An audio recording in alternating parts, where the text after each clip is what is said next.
प्यारे बच्चों, सुप्रभात। कल हमने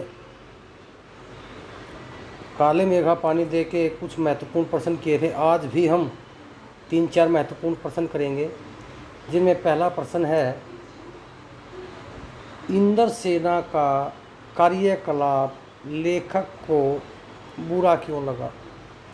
जो हमारी इंद्र सेना थी, मेघों को लाने के लिए घर घर जाकर पानी मांगती थी, कीचड़ से लथपथ होती थी। लेखक ने जिसको मेंढक मंडली नाम दिया था, उसके द्वारा किए गए कार्य क्या कार्य थे? पानी की बर्बादी करना, अपने ऊपर पानी फेंकवाना, उछलते कूदते, उनका कार्यकलाप लेखक को बुरा क्यों लगा, ये क्वेश्चन है। देखो, लेखक का विचार था कि इंद्र सेना अंधविश्वास का पोषण करती है तथा रूढ़ियों और जड़ परंपराओं को बल प्रदान करती। यानी जो इंद्र सेना है, अंधविश्वास को पोषण करती है और रूढ़ियों और जड़ परंपराओं को बल प्रदान करती है। जब सारे गांव, नगर, खेत, खलिहान पानी के लिए तरस रहे होते हैं, तो ये लोग पानी की बर्बादी करते हैं। लेखक को यह करना पसंद नहीं है, इसलिए वह उसे मेंढक मंडली कहता है।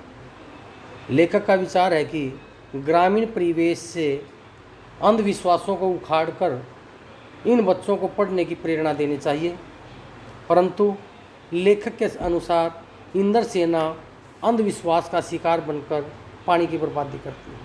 वहीं लेखक का क्या विचार है कि गांव में रहने वाले इन अंधविश्वासी बच्चों को पढ़ने की प्रेरणा देनी चाहिए। लेकिन लेखक के अनुसार जो इंद्र सेना है, अंधविश्वास का शिकार बनकर के पानी की बर्बादी कर रही है। नेक्स्ट क्वेश्चन है, ऋषि मुनियों के बारे में लेखक के क्या विचार हैं? दोनों के दृष्टिकोण को स्पष्ट करो। इन दोनों के दृष्टिकोण किस किस के? एक तो लेखक के और एक जीजी के। जीजी का विचार है कि सब ऋषि मुनि यह कहकर गए हैं कि पहले तुम खुद त्याग करो, तब देवता तुम्हें 4 गुना और 8 गुना लौटाएंगे। परंतु लेखक ऋषि मुनियों के वचनों को आर्य समाज के संदर्भ में देखता है। यानी उनकी जीजी का क्या विचार है कि ऋषि मुनियों ने ये कहा है कि पहले हमने खुद त्याग करना पड़ेगा, तब देवता 4 गुना या 8 गुना करके लौटाएंगे। परंतु ऋषि मुनियों के इन वचनों को जो लेखक है वो आर्य समाज के संदर्भ में देखता है। वो स्वयं आर्य समाजी है, उसे इस बात का दुख है कि अंधविश्वासों के साथ ऋषि मुनियों का नाम जोड़ा गया है। वह जीजी से कहता भी है कि ऋषि मुनियों को काहे बदनाम करती हो जीजी? क्यों? उन्होंने कहा था जब मानव पानी की बूंद बूंद को तरसे तब पानी कीचड़ में बहाओ। यानी क्या उन्होंने कहा था कि जब पानी के लिए तरस रहा हो कोई आदमी, एक एक बूंद के लिए पानी में कीचड़ में बहा देना चाहिए? इसलिए कहता है कि जी आप ऋषि मुनियों को बदनाम ना करो। यानी ऋषि मुनियों के बारे में लेखक के और जीजी के विचार अलग अलग हैं। नेक्स्ट क्वेश्चन है, आपकी दृष्टि से जीजी की आस्था उचित है या लेखक का तर्क?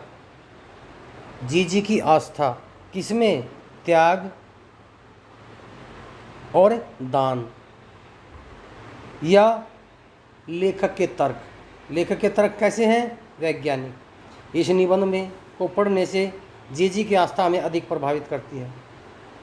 कारण यह है कि जीजी की व्याख्या पूर्णतः तर्कसंगत है और हमारी परंपराओं पर आधारित है। भले ही वह अनपढ़ है, लेकिन वह दान और त्याग के महत्व को भली प्रकार जानती है। यह एक कटु सत्य है कि जब तक हम त्याग और दान नहीं करेंगे, तब तक समाज के लोग किस प्रकार जीवन यापन कर सकेंगे।